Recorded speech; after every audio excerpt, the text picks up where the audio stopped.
Hello and welcome to the sixth video of this series, most important sets to is DILR in CAT 2021. Through this series of videos, what I have been trying to do predominantly is to try to take you through various types of sets. Probably my agenda is to cover all the types of sets that you have to be familiar with for being able to ace DILR in CAT 2021. For this particular video, I have chosen a set out of the topic or the area you can call missing data, though that is not specifically an area. Those of you who love solving puzzles since childhood may find missing data very intriguing and very interesting to solve, while some of you may just leave these kind of questions because there are cases that are possible here sometimes, right? So what I am going to take today is also partly a caselet because there will be cases in this set, and it is also a set of missing data, and this is a set that is taken out of one of our class worksheets. This is the question in front of you. So this is the setup. Typically the setup looks very, very small. The good part about these kind of questions or missing data kind of questions or caselets is that you need not fill everything to be able to answer the questions. Let's look at that. Let's look at the questions and try to understand what is it that is actually required to be able to solve this set. The good part about caselets is that in a caselet kind of a thing, you just refer to an arrangement kind of a thing. Okay, if there is a huge arrangement that has to be done to be able to solve 4 or 6 questions that follow, then probably you need to spend time on filling the entire table, getting the data correctly into the tables, and then going ahead and answering the 4 or 6 questions that follow. However, when it is a caselet, there are two ways of approaching caselets. Typically, either you can form all the cases that are there that are possible, or you can solve each and every question wise. The advantage you get in a question of caselets by attempting a question of caselets is that if you are able to solve 2 questions and the third question you find is a very difficult nut to crack or difficult case to crack in that sense, then you leave it there. So typically a caselet kind of a question set in which you are doing 2 questions out of 4, you will hardly take 6 to 7 minutes to do 2 questions out of 4 because there is not a lot of time that you will initially waste to form the data and table and things like that. So in that sense of the world, I would suggest you to, whenever you look at caselets in the paper, do not leave it just by looking at the word if in the questions, but rather go ahead and try to solve one of the questions. Take 2 minutes, 3 minutes. If you're not able to do it, then probably leave the entire set. You would have left the set well within 3 minutes still, right? So let's take a look at the setup and try to understand what the question is saying. There are 5 students in a class, out of which 4 had a certain number of chocolates with them, each number being a distinct integer. Okay, there are 4 distinct integers we are typically talking of. Okay, fine. The teacher asked the 5th student, Alina, who did not have any chocolates. So there are 5 students, 4 had chocolates. Alina did not have any chocolates, to tell the number of chocolates each of the remaining 4 students has. So the teacher wants Alina to tell ki kitne chocolate the, kiske paas. Instead of giving the number of chocolates with each individual, she gave partial information about the sum of number of chocolates with 2 students at a time. Sum of number of chocolates with 2 students at a time. She gave the following table. The numbers A to F are in decreasing order. So she gave 6 numbers instead of giving 4 numbers. A, B, C, D, E, F. Now what are these A, B, C, D, E, F? Suppose there are 4 students in the class. There are 4 students in the class who have chocolates. Let us call the number of chocolates with them as P, Q, R, and S. Because all of them are distinct, they are going to be in some order. Let us assume that P greater than Q greater than R greater than S. If P is greater than Q is greater than R is greater than S, this A, B, C, D, E, F are combinations taken 2 at a time. Combinations or sum of the values P, Q, R, S taken 2 at a time. For example, P plus Q is one combination. P plus R is one combination. Q plus R is one combination. P plus S is one combination. Q plus S is one combination. And R plus S is another combination. There are only 6 combinations that are possible. And those 6 combinations are exactly A, B, C, D, E, F. Those 6 combinations are A, B, C, D, E, F. Now the problem is to understand which of these P plus Q or P plus R or R plus S or Q plus R, which of these will be A, which of these will be B, which of these will be C, kind of things, where it is given that A to F, they are arranged in decreasing order. They are arranged in decreasing order. Let me take you through a simple example. Let us say that P, Q, R and S are P plus Q plus R plus S. These are P, Q, R, S are 4, 3, 2 and 1. Let's take that example. You can see that the maximum value will be possible when you add the highest two numbers. So P plus Q is going to the maximum value possible. That is the maximum sum possible for any combination of two. Okay, P plus Q in this case is 7. This is the max. This is the max. P plus Q is 7. This is the max. That means the maximum value in the table, if A to F are in decreasing order, P plus Q must be referring to A. Similarly, you can find that the minimum sum is R plus S. Minimum sum of any two must be R plus S, and the minimum in the table is F. So the minimum sum has to be R plus S if we are assuming P greater than Q greater than R greater than S, that is, right? So that is something that is there. Also we can see that P plus R is equal to 4 plus 2, that is 6. This is the second highest. See, the highest and the third highest will typically add up to give you the second highest sum. That is very, very obvious over here. And that is the second sum in the table, that is B. P plus R must be B. Similarly, you can say that the second lowest sum you will get when you add the lowest possible number with the third lowest possible number. So Q and S will add up. Q plus S will give you, in this case, which is equal to 4, which will give you the second lowest number, that is E. Which will give you the second lowest number, that is E. But if you look at Q plus R or you look at P plus S, Q plus R in this case is 3 plus 2, that is 5. P plus S in this case is also 3 plus 2, that is 5. 3 plus 2, that is 5. So any of Q and R, Q plus R or P plus S could have been C and D interchangeably. Could have been C and D interchangeably in the table. However, we can be very, very sure that the first value A has to be the sum of the largest two. Last value F has to be the sum of the smallest two. Second value B has to be the sum of the highest and the third highest, while the fifth value B has to be, fifth value E has to be the sum of the lowest and the third lowest. That has to be it. However, the position C and D could have been any of Q plus R or P plus S. You can take some other values just for your practice. Just for your practice, I would want you to take different values of PQRS and try and test yourself. Try and test your logic over there. C and D will be interchangeable, but you will typically find that A has to be the sum of the top two, B has to be the sum of the first and the third number, E has to be the sum of the second and the last number, and F has to be the sum of the last two numbers, that is the third and fourth number. That is very, very important to understand this set.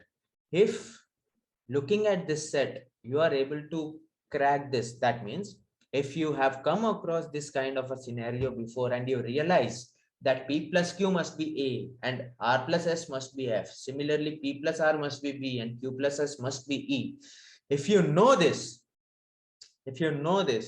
then it makes sense that you go ahead and solve the set. That is, I am telling you even before you read the questions. If you know what the logic of the set is going to be, then I think you can go ahead and try and solve at least 2 out of the 4 questions that are there, irrespective of how many cases are possible. However, but before taking the final call whether or not to solve the question, it is always good to take a look at the questions. Question 1 says, if one of the missing values in the table is 47. Question 2, what is the sum of values of E and F submitted by Alina to the teacher? Maybe this is a determinable answer, but yes, there is an option that is cannot be determined, but this may also end up to be end up being a case. The first one is definitely a case. One of the missing values is 47, to kya is the question. If it was observed that C is the addition, it was observed that C is the addition of the number of chocolates, then what is the value of B? What is the value of D, kind of thing? This is again a specific case that the question is talking about. If all the 4 students were asked to stand in descending order, then what can be the maximum number of chocolates with the 3rd student from the top? This is another case that is there. This is another case that is there. So the entire questions, all the 4 questions to me appear to be cases. So if I were you and this question appears in front of me in the paper, the first thing I would look at is, do I know the logic of pairing? When it is 4 people, there will be only 6 pairings that are possible. And do I know the logic of pairing? Who will be the highest? Who will be the second highest? What will be the lowest and what will be the second lowest? At least, do I know this? If I know this, I'll proceed to the questions. Now, looking at the questions, I will want to look at, okay, there are certain cases, the questions, 4 different questions may be asking me to form 4 different cases. But the good part is, there are certain things that we may be able to determine.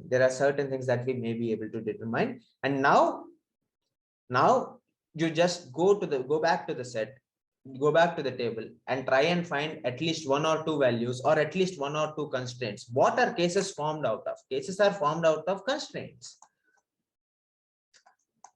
Take the next 1 minute and see.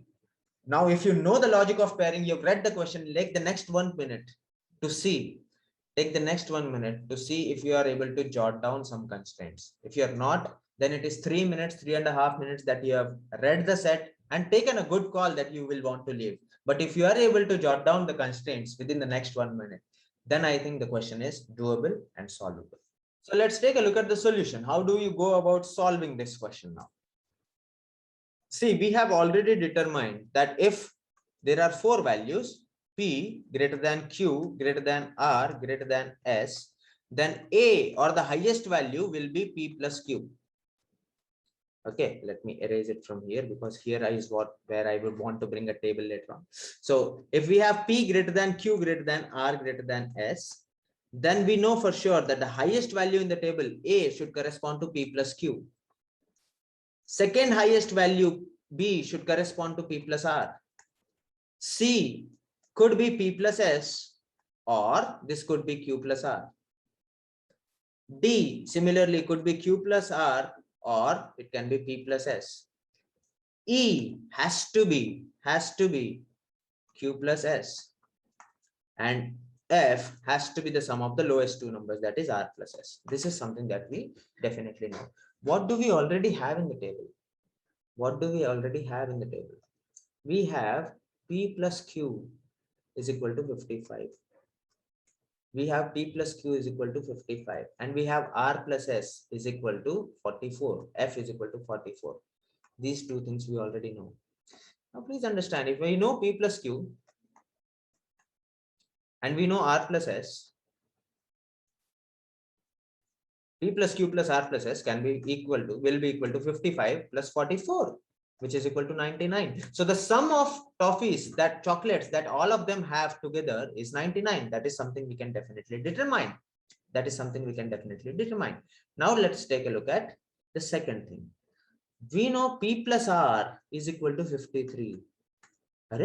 And we know Q plus S. We don't know this. We don't know Q plus S. But if I know P plus R and I want to find Q plus S, the sum of P plus R and Q plus S, that is the sum of B and E, should also be essentially equal to the sum of P plus Q plus R plus S. This should be 99. We already know P plus R is 53. Then what do we know about Q plus S? Q plus S has to be 46. That means the second lowest value in the table, that is E, is 46. What is the question asking? Question 2. What is the sum of values of E and F submitted by Alina to the teacher? E must be 46. We found out. What is the sum of values? 90. It has to be. So mind you, without forming even one case, we have been able to answer one question. It's now your choice. If you want to leave, you leave this set here. 4 minutes में 3 number तो मिल गए, छोड़ दो. Right? If you feel very, very uncomfortable. But please understand, now there are only 2 missing points. There are 2 missing points only in the table, and we definitely know that the sum of these two has to be 99 again. Right? That is something that we already know. Okay, let's come back to the solution part of it. Let's come back to the solution part of it. What can we comment on the constraints of P plus P, Q, R, or S? What can we comment on the constraints on P, Q, R, or S? If we know P is greater than Q, and we also know that P plus Q is equal to 55. If P is greater than Q, can I conclude that P will be greater than half of the sum of P plus Q, and Q will be less than half of the sum of P plus Q, because P and Q are different.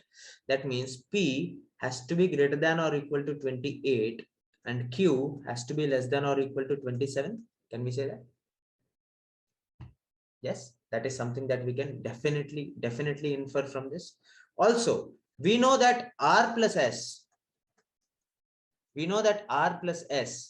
is equal to what? 44. If R plus S is equal to 44, can I say R will be greater than 22? Definitely. And S will be less than 22, because R and S are different and R is greater than S. So I can say R greater than or equal to 23 and S less than or equal to 21. R greater than or equal to 23 and S less than or equal to 21. What else do we know? We know P plus R is equal to 53.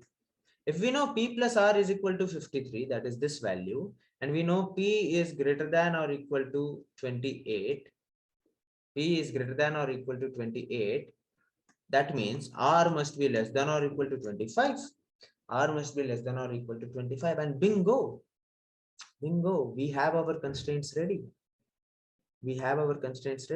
Similarly, you can say that Q plus S we have found out to be equal to 46. That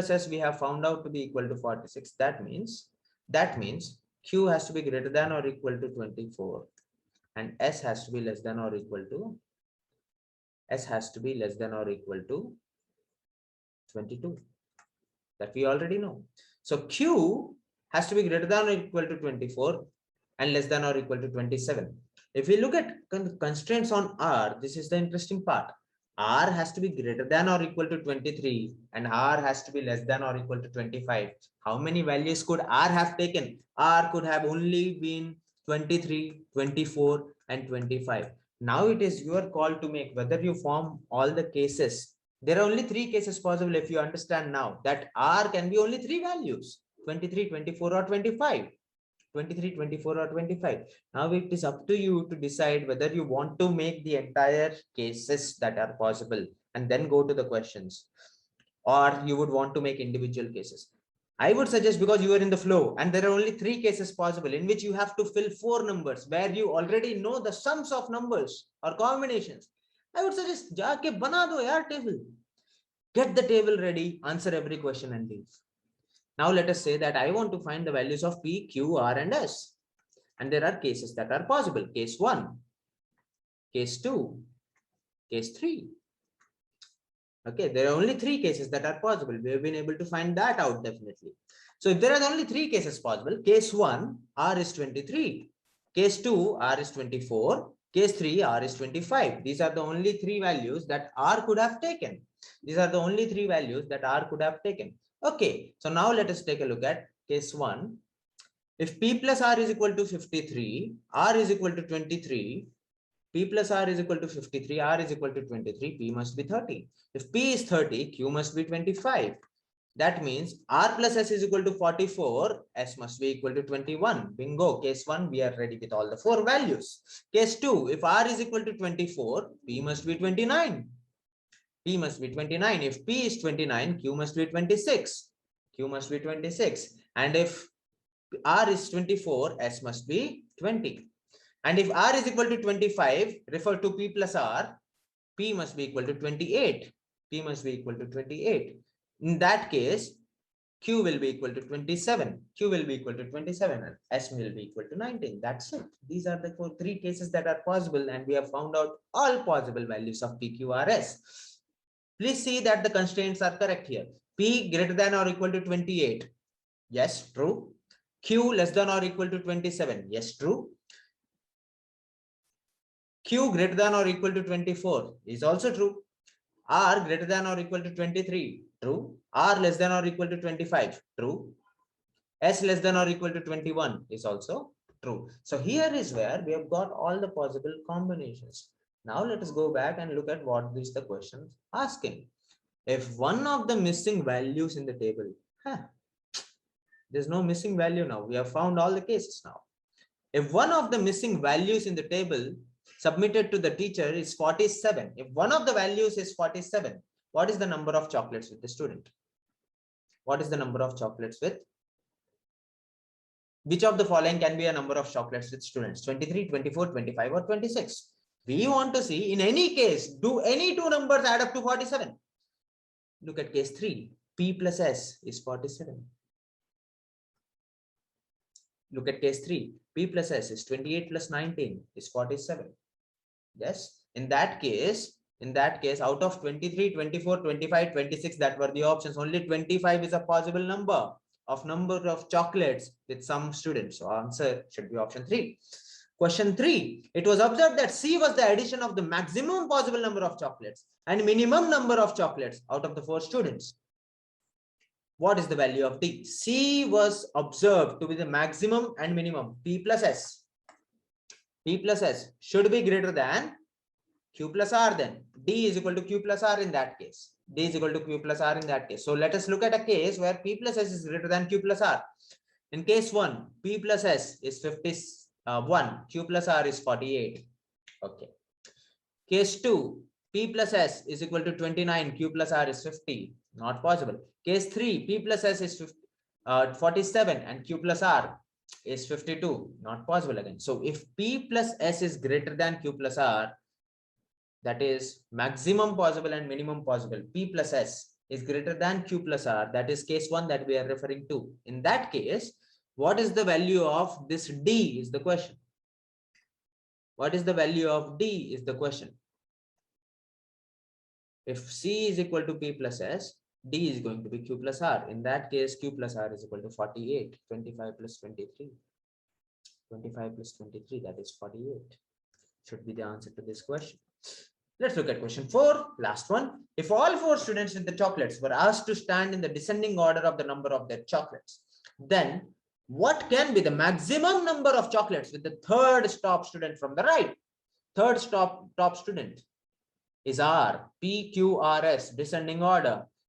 What is the maximum number that R could have? Oh my God, we already had that constraint in place. R has to be less than or equal to 25. Maximum that the third highest guy could have had is 25. So if you are a person who likes solving puzzles, missing data is nothing but solving some kind of puzzles using addition, subtraction, and our skills of arithmetic, that's it. And if you like doing that, then I think this set was very much doable. If you could crack the logic and decide whether or not to solve the question in 3 to 4 minutes, or rather, in fact, 2 to 3 minutes itself, then I think cracking the set and solving the set was not a big deal. And you could have got all 12 marks in less than 10 minutes for this particular set. So that is the set that is the set of missing data that I was talking about. I hope you like my explanation. If you like the content of this video, please like the video and subscribe to our channel to get more updates. And we will be releasing more and more videos that will help you in this sense. Also, please comment if you want me to do or want us to do any different kind of sets or different kind of videos that will really help you in your preparation. We will be doing that. Thank you for this.